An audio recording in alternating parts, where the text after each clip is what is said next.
এবং ঈদের বাইরে গিয়েও যে মানুষ যে এখনো বাংলা সিনেমা দেখছে, আবার অনেকেই বলছে যে আসলে মানুষ বাংলা সিনেমা এখন আর দেখে না, এবং সেটা কিন্তু ভুল প্রমাণিত হয়েছে আপনার সিনেমার মাধ্যমে, যে মানুষ এখনো বাংলা সিনেমা দেখে এবং এখনো বাংলা সিনেমা মানুষ পছন্দ করে।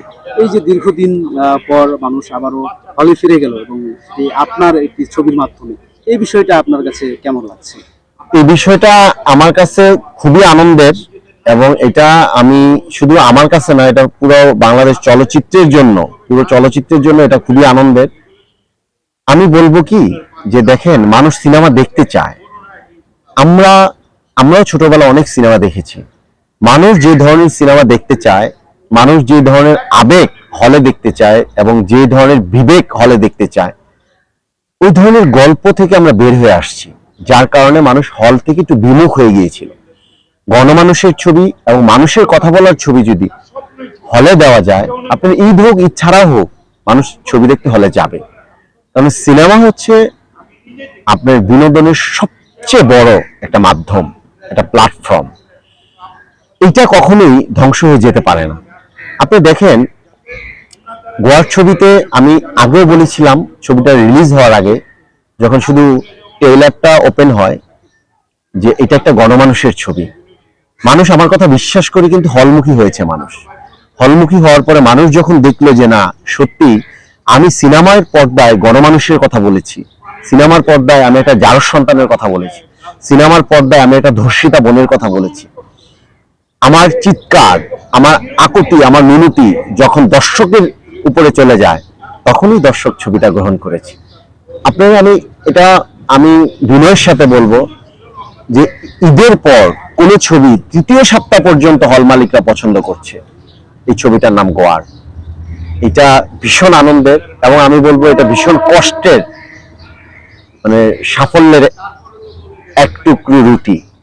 কারণ এই গোয়ার ছবি প্রচারণা করতে গিয়া আমি, আমার প্রডিউসার যেই পরিমাণ কষ্ট করেছি, আমার মনে হয় না ইন্ডাস্ট্রিতে কোনো প্রডিউসার এত কষ্ট করেছে কোন ছবি প্রচারণার জন্য। আমি যখনই হেলেনা আপাকে ডাকছি যে আপা এফডিসির গেটে, আপা এসে হাজির। আপা আমি ঢাকা মেডিকেলে প্রচার করব, আপা গিয়ে হাজির। আপা আমি আপনার ফার্ম গেটে প্রচার করব, আপা সব কাজ ফেলে দিয়ে ওইখানে গিয়ে হাজির। আমি কৃতজ্ঞ আমার প্রযোজক, আমার শ্রদ্ধেয় বড় বোন, যার পা ছুঁয়ে আমি সালাম করি, হেলেনা জাহাঙ্গীর, ওনার প্রতি আমি কৃতজ্ঞ। আমার দর্শকদের প্রতি, যারা আমার মতন একটা ছেলেকে আপনারা সাপোর্ট করে আজকে আমাকে আপনারা এই জায়গায় নিয়ে আসছেন।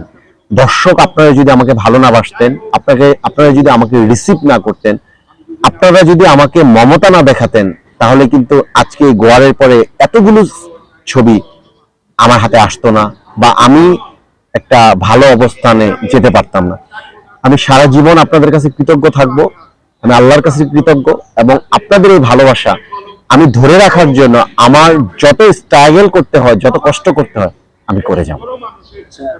গোয়ার ছবিটার সাফল্যের পর আপনি পরিচালকদের পক্ষ থেকে কি ধরনের সাড়া পাচ্ছেন? তারা কি নতুন সিনেমায় আপনাকে নেওয়ার জন্য অনেক অনেক অনেক অনেক ছবি আসছে। আমি একটু গল্পটা একটু চুজিং করছি, যে আপনার যেমন গোয়ার আমার যে যে অ্যাকশন ধাঁচের ছবি, এই ধাঁচের ছবিগুলি আসলে আমি লুফে নিচ্ছি, আমি করছি। এবং আমাকে যখন বলা হয় রাসেল ভাই আপনার টাকা কত দিব বা পেমেন্ট কি, আমি তখন শুধু একটি কথা বলি, আগে সিনেমা বাঁচান, আমাকে কত টাকা দিবেন সেটা বিষয় নয়। আমাকে যদি একটা মোটা অঙ্কের টাকা আপনারা দিয়ে ফেলেন, পরে আপনারা শুটিংটা যদি আপনাদের মন মতো করতে না পারেন, তাহলে আমি যে টাকাটা নিব, আমি মনে করি ওই টাকাটা নেওয়া আমার জন্য ব্যর্থ। কারণ আমি তো সিনেমায় সফল হইতে পারবো না। এজন্য আমি বলছি, আমাকে কত টাকা দিতে হবে, কি দিবেন, এটা নিয়ে আপনারা চিন্তা না করে আপনারা একটা ভালো গল্প এবং একটা ভালো ছবি বানানোর জন্য যেভাবে আগানো যায়, চলেন এভাবে সামনের দিকে আগাই। আমার অনেক ডিরেক্টর মহোদয়ের সাথে কথা হয়েছে, ইনশাল্লাহ রিসেন্টলি শুটিং এ যাচ্ছি, আর শুটিংটা আমার চলমান।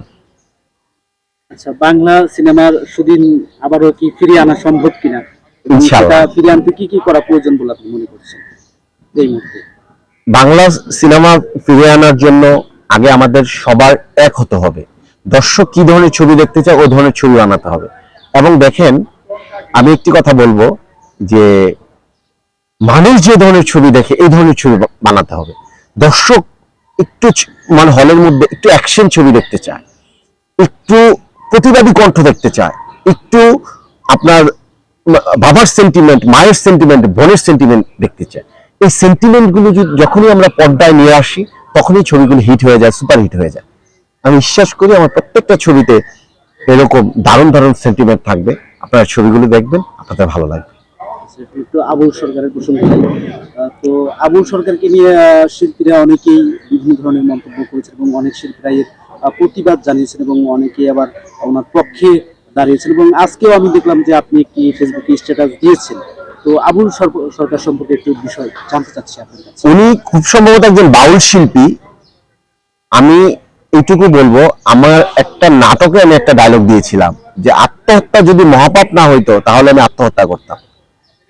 এই আবুল সরকারের উনি যেই বিষোদগাথা করলেন আমার আল্লাহ শানে, এই কথাটা শোনার পর আমার মনে হয়েছে যে যদি আত্মহত্যাটা যদি আল্লাহ মহাপাপ না লিখতেন তাহলে আমি মানে আত্মহত্যা করে মরে যেতাম। এত কষ্ট লাগছে আমার কথাটা শুনতে। এই কথাটা শুনতে শুধু আমি রাসেল মিয়ারই একা কষ্ট লাগেনি, সারা বিশ্বের মুসলমানদের অন্তরে রক্তক্ষরণ হচ্ছে। এবং উনি যেভাবে কথাটা বলেছেন এটা নট স্লিপ অফ টান। এবং দেখবেন উনি খুব মানে আনন্দ সাহিত্যে মানে আনন্দ মনা নিয়ে উনি কিন্তু কথাগুলো বলেছেন। আমি চাই ওনার এরকম দৃষ্টান্তমূলক শাস্তি হোক। ওনার শাস্তি দেখে আর যেন কেউ আমার আল্লাহর শানে, আমার আল্লাহ রাসূলের শানে এই ধরনের বিষোদ্গার করার সাহস না পায়। 3 ফেব্রুয়ারি মানে তারিখটা 3 ফেব্রুয়ারি 2020 সাল, না সরি 3 ফেব্রুয়ারি 2020 সাল। হ্যাঁ, আমি একটা মামলা করেছিলাম একজন বাউল শিল্পীর বিরুদ্ধে। উনি আমার রাসূলকে নিয়ে বিষোদ্গার করেছিলেন, আল্লাহকে নিয়ে বিষোদ্গার করেছিলেন। ওই মামলাটা করার পর আপনার ওনার সাজা পর্যন্ত হয়েছিল। আবার 2025 5 বছর পরে এসে একজন বাউল নাড়াচাড়া দিয়ে উঠছেন। আপনি দেখেন, আপনি নাস্তিক হন, এতে আমাদের মুসলমানদের কোনো আপত্তি নাই।